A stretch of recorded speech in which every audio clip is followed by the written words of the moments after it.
Brilliant. So I wanted to make a video about time management and just action taking, which is a huge part of making video games and making anything.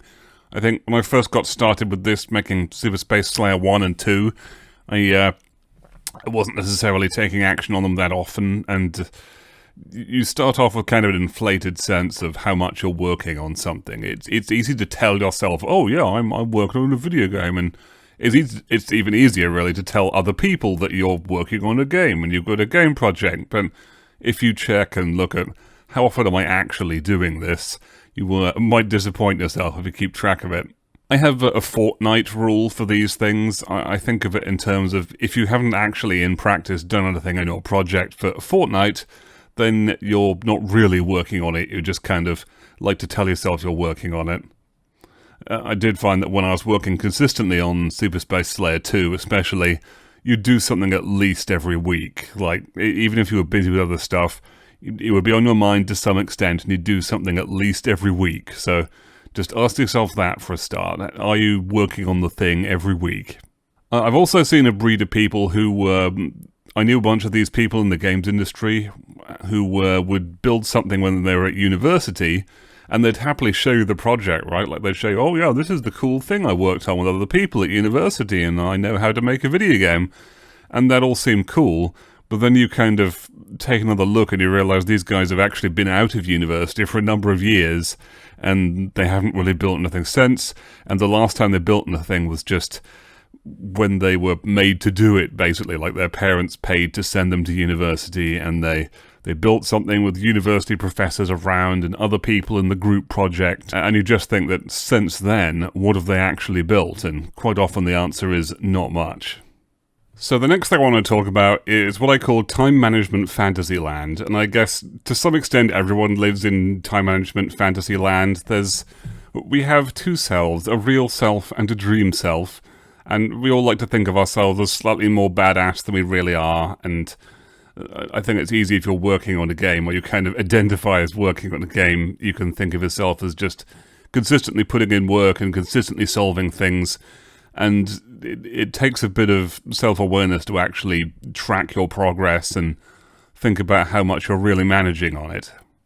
So I was really introduced to this concept by a book I read called The Effective Executive by Peter Drucker, and Peter Drucker is kind of a 50s businessman. I think the book was written in the 50s, but it is timeless advice, and apparently he's considered one of the greatest management thinkers of the 20th century, so should be legit.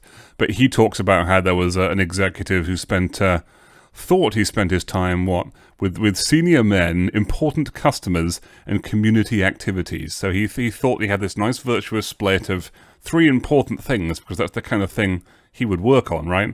And then they checked, and it turns out actually he spent most of his time just bothering people with orders that would have actually gone through faster without him bothering them.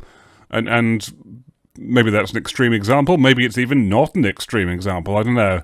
But it's easy to have kind of a projection of yourself doing all this effective stuff and thinking, why isn't this working? And the good news, in a way, is that actually you're not doing the right stuff. And if you do the right stuff, then things are going to get better.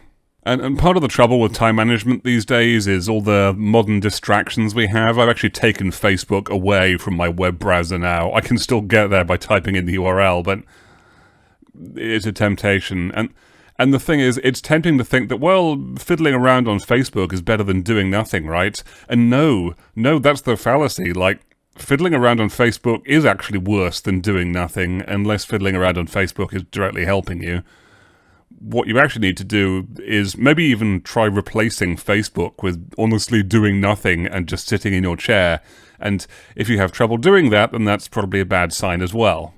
Our attention spans have all taken a hit in the world of the internet. I used to be able to read Robert Rankin books pretty much all the way through. I have a bookcase just full of nothing but Robert Rankin books because I could focus for so long back in the day, and I've managed to get most of that back now. I can get into how, but I think in the modern world of the internet, most of our attention spans have taken a severe hit, and some of you younger folks will have grown up just never knowing a world without the internet and TikTok and what have you, and your attention span is not what it could be. Personally, I do transcendental meditation twice a day. I'll probably talk about that in a future video as well, but that also helps with your attention span a lot, so I will definitely get back into that.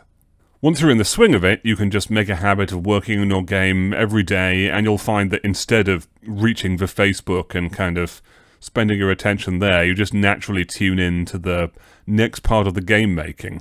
And I find having a good plan of what you're trying to build helps with that immensely. Like, I had 6 enemies I've been building for the last couple of weeks. I made kind of a plan of what I wanted to make. I ended up not quite implementing the exact plan, but those enemies got built, and they got built because I saw them ahead of time. Just visualizing these things helps as well. So, how do you get out of limbo and avoid the feeling of just making slow progress or just being completely stuck? Now, I don't really favour the macho approach of just saying, "Oh yeah, just do it, you pussy, yeah!" It's best to start with something small and manageable, and just set yourself some time every day, or at least every week, to work on the game. And even if you can't work on the game, know that just sitting there and doing nothing is still better than spending the time kind of technically active browsing Facebook or something like that. Do people even use Facebook anymore? If you want to be accountable for these things, it helps to have a community of other game developers around you, and that's where my Discord server comes in. Click the link in the description to go there. If you really want to go hardcore, you can sign up for a free breakthrough call with me, and we'll see if you're suitable for the Heroic Game Dev program. Either way, over and out.